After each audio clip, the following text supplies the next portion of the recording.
I did not touch the phone for 3 days.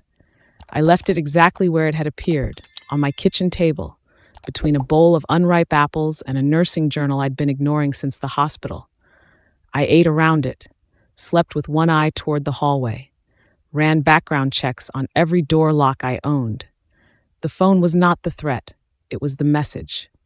Because whoever put it there had been inside my apartment without breaking anything, without leaving a trace, and without triggering the secondary alarm I had wired myself, the one that existed in no building blueprint, and that I had apparently installed with trained hands 4 months ago, in the weeks after the safe house, during the period I had thought of as getting back to normal. There was no getting back to normal. I understood that now. On the 4th morning, I picked up the phone. The message was still there. You're ready now. Finish what you started. No sender, no thread, no metadata. I powered it off, removed the SIM card, placed both in separate Faraday pouches, the kind I had apparently ordered online 6 weeks ago without consciously knowing why, and sat at the table for a long time, watching the city outside my window go about its ordinary life. Then I opened my laptop and began to do what I had been avoiding since the moment I walked out of that safe house. I began to read every document from the Aegis files I had committed to memory during the 4 days I spent healing Junso's wounds, because something in those documents had been bothering me. Not a missing piece, an extra one. Something that didn't fit the map I thought I understood. And now, with Junso gone and a phone appearing through locked doors, I was starting to understand what that piece meant. Aegis had not been founded as an intelligence operation. I had assumed, from everything Junso told me, from the documents I'd pushed to the journalists, that it had grown out of some private military contractor network, the kind that proliferates in the gray zones of international law. I was wrong. The files I had memorized contained a founding charter buried 40 pages deep in annexes written in a deliberately opaque legal register. When I read it carefully, when I forced my brain to work through the language it had been trained to parse, the picture that emerged was something much worse. Aegis had been created by 6 people. 3 of them held senior government positions in 3 separate countries at the time of founding. 2 of them were still in those positions now, and the 6th, the name I had been circling for days without letting myself land on, was a name I recognized, not from the files, from something older. Something pre-wipe. Dr. Miriam Solis, my memory surgeon. The woman who had erased me had helped build the machine that sent me on the mission I had chosen to forget. I had sent the files to 3 journalists. 2 of them ran pieces within 48 hours of receiving the data. Fractured, incomplete pieces, heavily lawyered, stripped of the most operationally sensitive material, but real. Aegis was named. 2 of the 3 founding government officials were mentioned by title, if not by name. The world had at least heard the word. But the 3rd journalist, the one I had trusted most, a woman named Priya Subramaniam, who had spent a decade covering transnational corruption for an independent outlet, had run nothing. Her social media had gone quiet 5 days after I sent the files. Her outlet's website now showed a domain-expired page. When I searched her name, the results stopped dead 3 weeks ago. No obituary, no farewell post, no record of where she had gone. Just absence, the way you get when someone doesn't leave a place but is removed from it. I spent 12 hours trying to locate her. Then a message arrived on my regular phone, not the Aegis phone, my personal number, which no one operational had ever been given. A photo. Priya, sitting at what looked like a kitchen table in a house I didn't recognize, holding up today's newspaper. She was alive. She was not free. Below the photo, a single line of text. She has the 3rd of the 3 files. The one you didn't send. Bring it and we trade. A file I hadn't sent. A file I hadn't remembered sending. A file I was now going to have to find. He had been gone for 4 months. No note, no message. No trace, the way people who know how to disappear manage it when they choose to. But I had spent those 4 months nursing, returning to Mercy General, quietly, while everything outside that building shifted. And I had also, without fully admitting it to myself, been paying attention to the things in my apartment that had appeared without explanation, to the muscle memory that fired up in crisis, to the gaps. And when I turned my apartment over the morning after Priya's photo arrived, turned it over properly, the way you search a space when you know what you're looking for, I found it behind the baseboard panel in my bedroom. A small waterproof case, matte black, sealed with a biometric lock that read my thumbprint on the first try. Inside, a hard drive, a handwritten note in Korean that my mind translated without effort. For when you're ready, don't open it until you've found the phone. He had known about the phone. He had planned all of this before he left. The timeline settled over me with the particular weight of something that changes your understanding of every conversation that came before it. He hadn't disappeared. He had moved to the next stage of the mission. He had moved there first, and he had trusted me to follow. That trust was either the most profound thing anyone had ever extended to me, or it was another form of control dressed up as faith. I hadn't decided which yet. The hard drive contained one file, 437 pages of financial records, communication intercepts, and a hand-annotated organizational chart. I recognized my own handwriting in the margins. I had annotated it, before the wipe, presumably in the weeks when I had started to understand what Aegis was. The third file was not simply more evidence, it was the mechanism. It documented not just who Aegis was, but how they ensured their own continuance, a layered system of compromised officials, fabricated dossiers, and what the annotations called a loyalty loop. Any official who considered exposing Aegis would find a file on themselves released first. Blackmail as infrastructure. The organization didn't just operate in the dark. It manufactured the dark, deliberately and systematically, so that no light could reach it. My past self had understood this.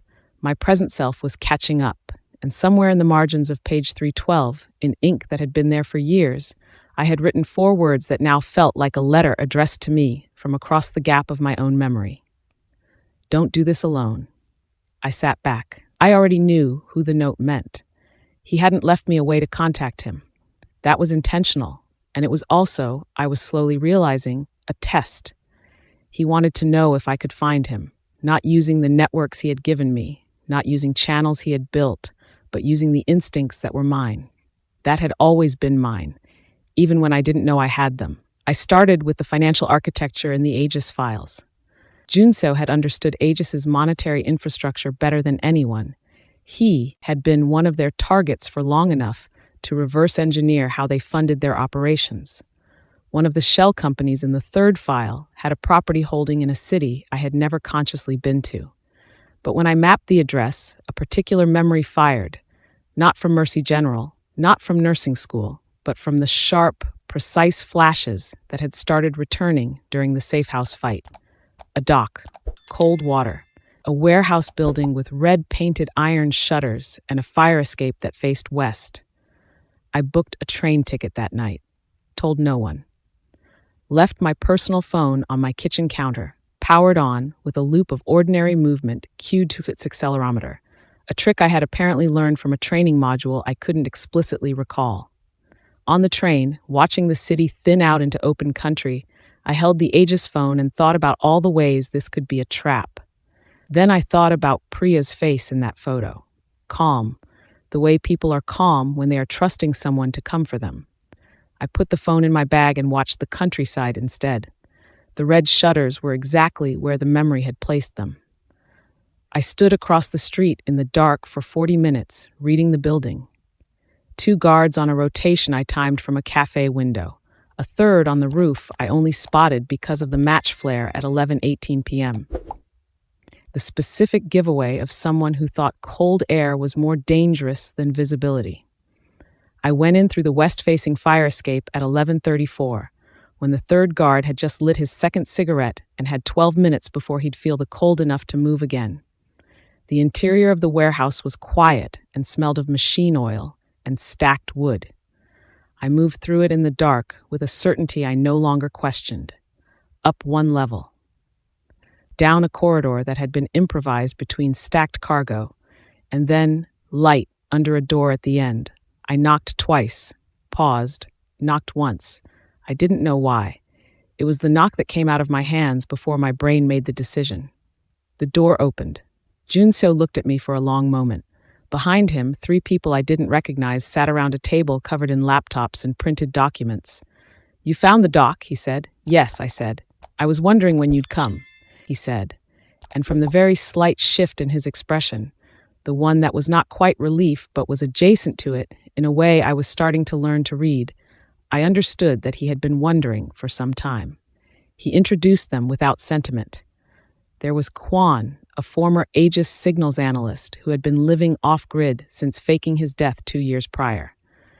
There was Nadia, a Ukrainian data forensics expert who had spent 3 years documenting the financial trail Aegis used to launder operational funds through Eastern European shell structures. And there was a man they called simply the architect. Quiet, 50s, wearing a cardigan that would have looked unremarkable in an academic setting, who had apparently designed the original loyalty loop system from inside as a junior Aegis operative, and had been trying to dismantle it ever since without being noticed. They had been building toward this moment for longer than I had been conscious of being part of it. The third file, my file, was the missing piece.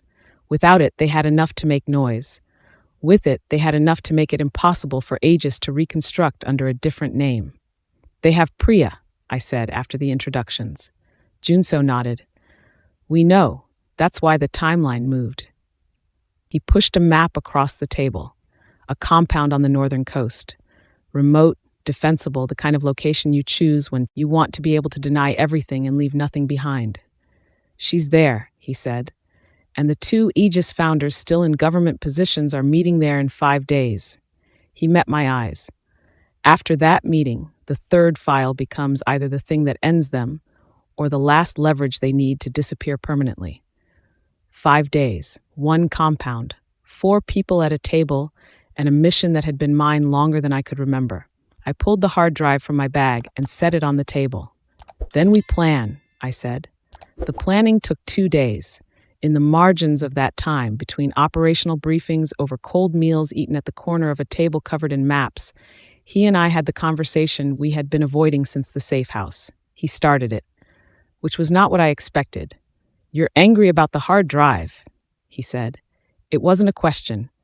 You planned all of this before you left," I said. "You left without telling me any of it. You needed time to find it yourself. That's not an answer." He was quiet for a moment. "You had been told what you were your entire operative life," he said. "What to do, what to believe, what to remember.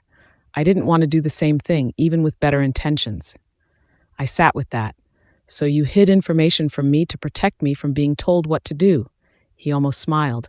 "When you say it like that, it's still a choice you made for me," I said. Not harshly, plainly. He looked at me with the expression I had learned to read by now, the one that meant he was considering something he wasn't certain of.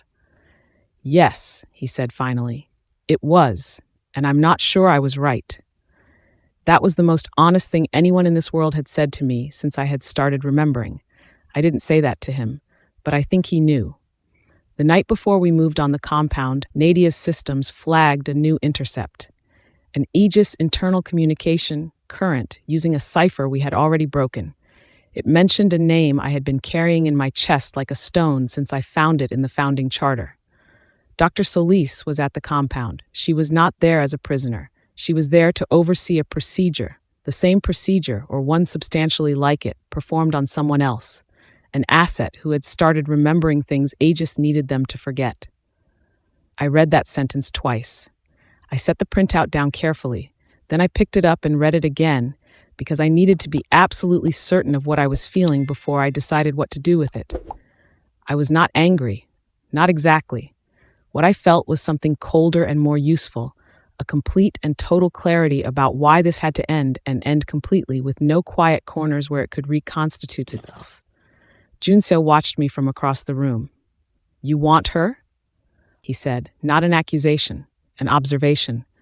"I want her to answer for what she did," I said. "To me, to whoever they're erasing in that compound right now, to every asset she's processed as though they were a hard drive and not a person." He nodded slowly. "Then we add her to the plan." We went in at 3 a.m., the specific hour chosen because of a pattern in the guard rotation that Kwan had identified in the surveillance intercepts. The compound was large, coastal, lit at the perimeter and dark at its center, which meant the threat wasn't the edges but the interior. I knew this because I had trained for compounds exactly like this, in a life I was still reconstructing, and the knowledge moved through me now the way it had in the safe house. Not like something remembered, but like something inhabiting me. Nadia held the digital layer, the cameras, the internal communications, the alarm infrastructure, from a vehicle 2 kilometers up the road. Kwon went in with Junseo through the west fence. The architect unexpectedly moved with a speed and precision that reminded me he had once been exactly what the rest of us had been before we were who we were now. I went straight for the medical wing. I knew where it would be, on the ground floor, interior room, accessible from both the main corridor and a service entrance. I was right, and I knew I was right, not because I had been briefed, but because I had been here before, or in a place exactly like it. And something in my rebuilt mind held the shape of this architecture the way hands hold the memory of a lock they have opened 100 times. The door to the procedure room was locked. I was through it in 8 seconds. On the other side was a young man strapped to a clinical chair, eyes open and distant, IV running. And standing beside the equipment with her back to the door was Dr. Miriam Solis. She turned around slowly. She didn't flinch at the sight of me, which told me she had been expecting something like this for some time. She was older than the name had made her sound in my mind. Late 60s, fine-featured, the kind of stillness that comes from decades of practicing composure as a professional survival tool. She looked at me with an expression I can only describe as complicated. "Zara," she said, with the ease of someone saying the name of a patient they expected to see again. "You remember." "Enough," I said. "Stop the procedure." She turned back to the equipment. I thought she was going to argue. Instead, she paused the infusion, checked the young man's pupils with a penlight. "He'll be disoriented for several hours," she said. "He needs fluids and rest." "I know," I said. "I'm a nurse." Something shifted in her face. Not guilt exactly, something more private and harder to name. "I know you are," she said quietly. "I made sure of that." I went very still. "The nursing program," she said, "the placement at Mercy General, the apartment, the friends. I built your life, Zara, not as a cage. I want you to understand that." "Then what?" She was quiet for a long moment. "As an apology," she said, "the best one I knew how to give." She had been the 6th Aegis founder. She had built the memory procedure that the organization used on its assets. And she had spent the 12 years since her founding in a relationship with the organization that she described, with exhausted precision, as one of escalating moral debt. She had told herself, the first time, that the procedure was humane compared to the alternatives. She had told herself the second time that the subjects had consented. By the time she erased me, she had stopped telling herself anything. She had simply done what was required and built me the best life she could afford from the inside of a system she no longer believed in, but felt too implicated to leave. "You chose the wipe," she said. "That part was real. You sat across from me and told me what you needed and why, and I respected that. But I also knew what I was part of, and I said nothing." She handed me a drive, small, the kind that slots into the side of a laptop. "Everything they have on me," she said, "and everything I have on them, the procedural records, the names of every asset I processed, all of it." I took it. "You'll be arrested," I said. She nodded. "Yes. Are you prepared for that?" She looked at the young man in the chair, still distant, still elsewhere. "I've been preparing for 4 years," she said quietly. "I was waiting for someone to come open the door." We found Priya in a locked room on the 2nd floor, unhurt, furious, and carrying notes. She had somehow managed to take on the situation using a lipstick and the inside of her forearm. She had 3 pages of information she had gathered from what she could overhear through the wall, including the time and secure channel of a communication between the 2 government officials that was scheduled for 6 a.m. Kwon intercepted it.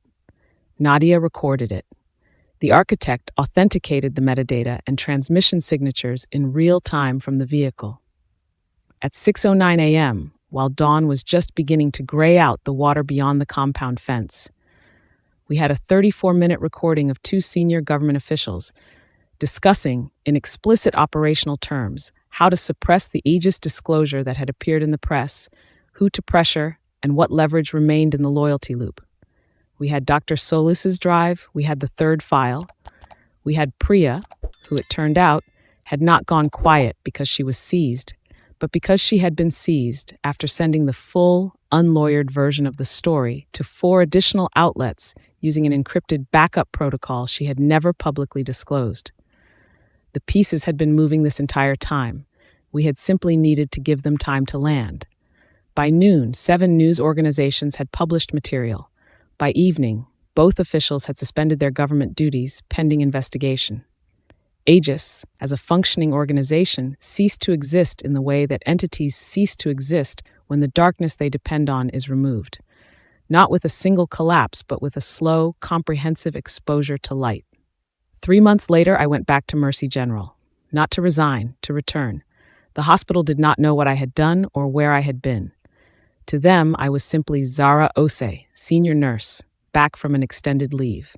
I walked the same corridors. I updated the same charts. The fluorescent lights still hummed over the linoleum in the same particular frequency that had always been the sound of work I believed in. Some things about the constructed life had been architecture, the lies that held it up, the missing past, the name that wasn't the whole truth. But some of it had simply been life. The patients I had sat with at 3 a.m. when the ward was quiet and fear was loudest, the colleagues who had trusted my hands in crisis, the version of myself who had chosen, before she could know the full cost, to do something that mattered. That version was real. She had been real the entire time. Junseo was somewhere I didn't know, doing work I wasn't yet part of. The architect was in custody, cooperating with investigators in 3 countries. Dr. Solis was facing a court process she had prepared for and did not attempt to avoid. Priya's series ran for 11 weeks and won every award that existed for the kind of journalism that changes the shape of things. On a Tuesday evening, quiet ward, 2 a.m., the particular stillness of a hospital that has stopped being an emergency and is simply breathing, a man was brought into the ER. No ambulance, no identification. 4 suited men, moving fast and silent, and I was the senior nurse on duty. This time, when one of the suited men pointed at me and said, "You," now I was already moving, not from instinct alone, from choice. Both versions of me moving in the same direction. That, I had learned, was what it felt like to be whole.